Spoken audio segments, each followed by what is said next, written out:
Hello and welcome to the special edition of the MMA Show Podcast 7, where we will be previewing the colossal, gigantic, enormous extravaganza that is UFC 200. Before we get into the show, we'd just like to go through the contact details of the show. We do appreciate your emails and Twitter following. If you'd like to email the show, please email us at the MMA Show 7@gmail.com. That's the MMA Show number 7 at the end, all one word, at gmail.com. The MMA Show 7@gmail.com. If you'd like to follow us on Twitter and interact through that medium, please follow us at the Twitter handle at G, the letter G, the MMA Show 7. So that's all one word, G, the MMA Show 7. And you'll find us on Twitter, and please follow us and leave some interesting comments. And if you want to follow us on Facebook and interact on our Facebook page, the Facebook username is Let's Talk MMA. So it's Let's Talk MMA, and you can follow us and like us on Facebook. And obviously you can interact, leaving comments, posting comments, and any other articles you think that may be interesting. It's really appreciated. We are receiving more and more emails to talk about different topics, and we will be doing that in due course. But as I said, this is a special edition of the MMA Show episode 7, where we're going to preview the extravaganza that is UFC 200. And the card has taken on an extra impetus, extra significance. It's gone up 500,000 levels, it seems, by the addition of the one and only former freestyle wrestler, NCAA and WWE pro wrestler, and of course former UFC heavyweight champion Brock Lesnar, which was announced about 4 weeks ago that he was joining the card, and he's fighting the ever dangerous, the evergreen Mark Hunt. So that's a fascinating battle. So we're going to preview the UFC 200 card, and if you look at the whole week in context, the week commencing July the 4th, it's actually a fight week, so it's extravaganza. So you got the tough finale with Johanna and Gelada fighting for the Women's Strawweight Championship, and then you've got, I think it's only on Fight Pass on July the 8th, is the card, the main fight between Eddie Alvarez and Rafael Dos Anjos. Dos Anjos, obviously the champion at 155 lightweight. So that's a fascinating and intriguing and potentially explosive battle in itself. Before we get to the UFC 200, so if you're an MMA fan, UFC fan, this is one hell of a week. So moving on to the UFC 200 main card. Well, actually, we're going to start with the Fox Sports 1 prelims, and that gives you an indication of the depth of the card and how many stars are on the card itself. The first fight I'd like to quickly preview is TJ Dillashaw against Assunção. They had a fight, I think, 18 months ago, 2 years ago. Assunção won on a close decision. I think this is a number one contender spot for the next person to fight Dominic Cruz for the 135-pound bantamweight belt. I'm going to give this to Dillashaw. I think he's improved from 2 years ago. He's itching and chomping at the bit to get back at Cruz. Assunção is obviously not in the, no joke, so it's going to be a tough fight, but I'm going to give it to Dillashaw. The next fight on the prelims is Johnny Hendricks versus Kelvin Gastelum. Fascinating battle. Gastelum's a tough guy. He comes forward. He knows how to win. He's a tough winner. Tough 17, I think. And Hendricks, obviously a former welterweight champion, had some epic battles. Had a very good knockout record, but I don't think he's knocked out anyone for at least 4 or 5 fights. This is a major fight for Hendricks. It's a crossroads fight. If he loses this, he could be 2 or 3 fights for getting back to the belt, or a shot at the belt. I don't think it will take him to gatekeeper status if he loses this, but it'll certainly knock him back 2 or 3 fights.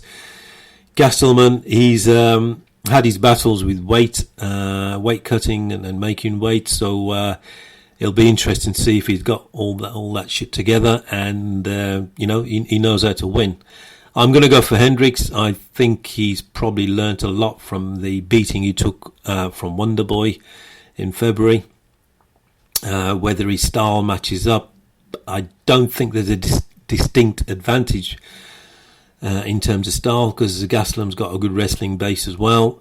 So I think Johnny Hendricks will have to impose himself and rely on his kickboxing, which he's very good at, and then maybe look for a knockout. Gastelum probably come on strong in the round 2 and 3, so I'm going for a Gastelum win on points decision. The next fight on the prelims is Kat Zingano against Juliana Pena. So Kat Zingano fighting the first time, I think she lost to Ronda Rousey about 18 months ago, maybe longer, in that weird 16-second or 34-second submission by Ronda Rousey.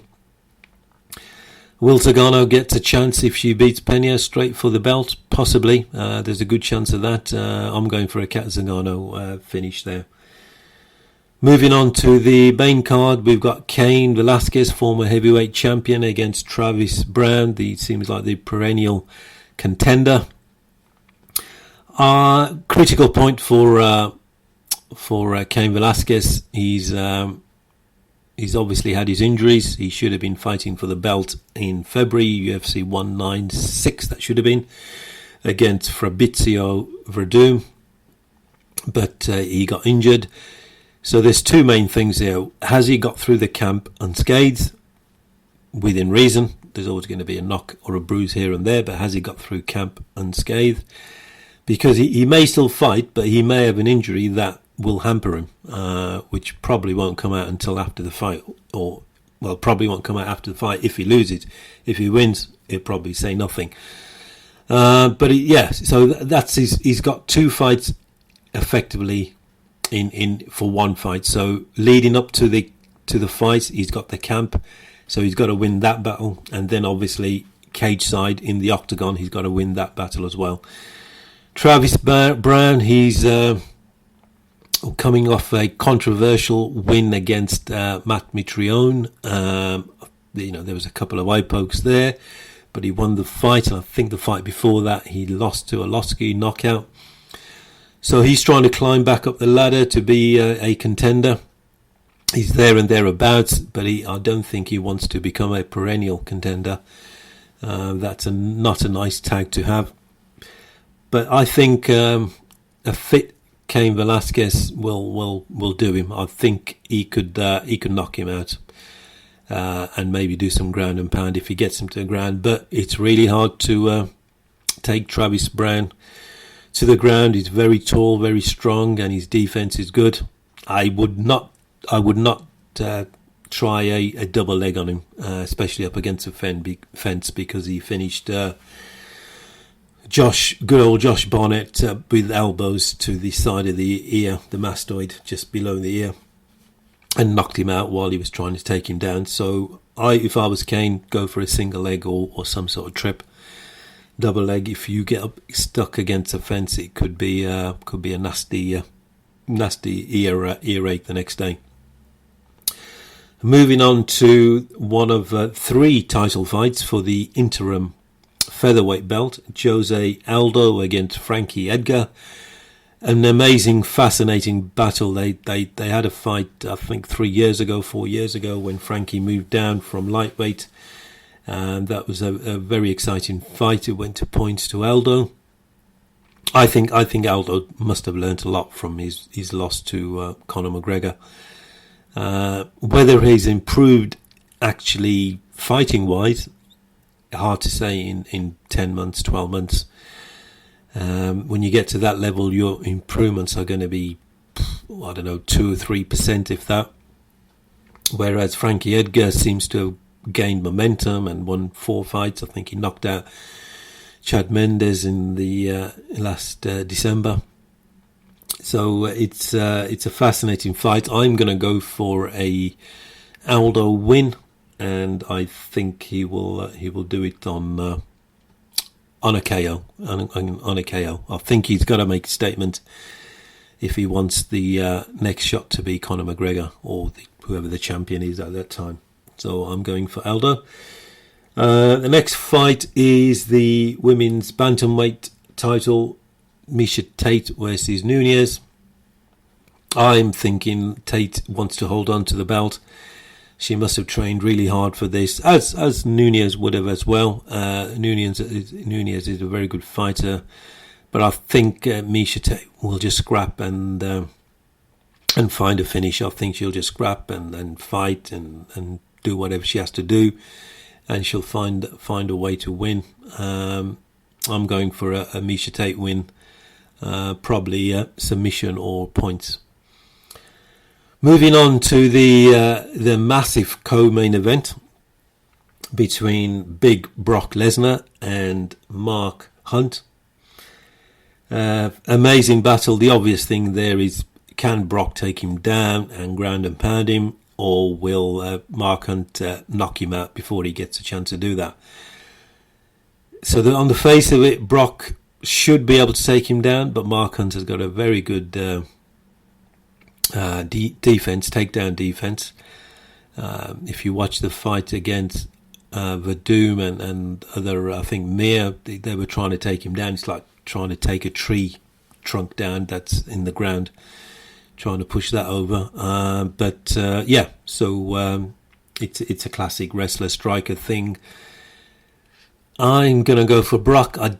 I think Brock had some input into who he was going to face. I know he's saying he hasn't, and maybe he thinks he can take him down. Again, going for the double leg against someone like Mark Hunt, he's gotten used to that. He knows how to defend it. He's got a pretty good sprawl. He doesn't sort of go too horizontal. He stays quite upright, but he bends the middle of his back to counterbalance him moving back. So the weight is distributed across his whole body. So his central gravity sort of moves up a bit. So I'm going to go for Brock. But would I be surprised if Mark Hunt done one of his special one-punch knockout walkaways? No, I wouldn't. So there you go. It's a 50-50, but I'm going for Brock. And moving on to the main event, where just before we move on to the main event, it's interesting to see that Brock Lesnar responded to Mark Hunt's accusations of PEDs. Oh my God, accusations of PEDs. What next? The Pope is Catholic? I don't know. Maybe. So Brock on a media conference call said, live with it. I'm a jacked white boy, or white boy jacked up, or something along those lines. So water off a duck's back for Brock. He's been accused of that, I'm sure, many times before. But he's going through various tests, and he'll come clean on fight night, probably. Okay, moving on to the main event, UFC 200. Daniel Cormier, champion, and John Jones, interim champion. But John Jones doesn't give much credence to the interim belt, because he never lost the belt. So why has he got an interim belt? But there you go, John. You've got an interim belt, and you're going to unify the two belts if you win. So looking at, as usual, plenty of bad blood, a lot of back and forth on Twitter and the media call. Daniel Cormier was saying that John Jones' biological age is a middle-aged man. Numerically, he's 28, but he's burnt the candle at both ends. He's partied, he's taken drugs, he's drinking, he's doing all manner of things. And Daniel Cormier's analysis makes him believe that his body is actually of a 40-odd-year-old. But if it's of a 40-odd-year-old of Dan Henderson, that's not too bad. But I don't think that's the case. It's not like John Jones was a heroin addict for 4 or 5 years and completely destroyed his body, and now he's building it from from the ground up effectively. He's not doing that. Yes, he has partied in between fights, and then he's come back and done a training camp and looked pretty magnificent in a lot of his fights. So it's a mind games point from Daniel Cormier. He's trying to obviously create doubt in John Jones's mind, but I don't think he's having any of it, and he's just saying to Daniel, "You're talking a load of crap." So we'll see on fight night. I think Daniel Cormier is mentally more confident. He beat a very dangerous Anthony Johnson. He took a hell of a punch from Anthony Johnson. 99 out of 100 people would have been on the floor looking at the lights up, having a nap, but Daniel got back up, so you got to pay him a lot of respect for that, and obviously submitted him. John Jones, hard to assess. The St. Peru fight, St. Peru wasn't really engaging him. John was, could have imposed himself, but John was saying he needed him to come at him. St. Peru to come at him more aggressively, then John would have been more aggressive. I'm going to go... I don't think Daniel Cormier would have worked out a way to beat John Jones. So I'm going to go John Jones win by decision, probably. I think Daniel's best chance is a takedown. But as we saw in the first fight, he had a lot of difficulty. He had a lot of resistance from John. So John's going to be confident that he can't take him down. And he'll impose his game plan, because Jackson MMA, like TriStar Gym, they are very, very good at putting a game plan together. They're very analytical thinkers. They think outside the box. They don't think in straight lines or in a linear fashion. They think in a peripheral fashion and have a holistic view of what should happen and may happen in the fight. So I'm going to go for John Jones on that one. So that's the amazing UFC 200, the extravaganza that is the UFC 200. That's the preview done on that. Quickly to say on Eddie Alvarez versus Rafael Dos Anjos. I think Dos Anjos will win that. He has looked really good. He beat up Cowboy Cerrone in no uncertain issues. The mannerism very, very clinical. But Eddie Alvarez is not Cowboy Cerrone. He's a very rough and tough fighter. A very good wrestler. He can impose a game plan. So I think this will go late into the championship rounds, and Dos Anjos will find a way to win. Okay, well, we hope you enjoyed the preview show. So that was just a quick rundown of UFC 200 and Fight Week. As always, please email the show on the MMA Show 7, the MMA Show 7 at gmail.com. Follow us on Twitter, which is the Twitter handle is the MMA Show 7. So that's the letter G, the MMA Show 7, all one word. Follow us and like us on Facebook. The username for that is Let's Talk MMA. Let's Talk MMA, and we thank you for listening, and we thank you for all your interaction. We hope you enjoyed this special edition of the MMA Show 7, and we'll see you on the MMA Show episode 8, where we will review all the action from Fight Week, week commencing July the 7th. So have a wonderful day and enjoy and be happy. Thank you.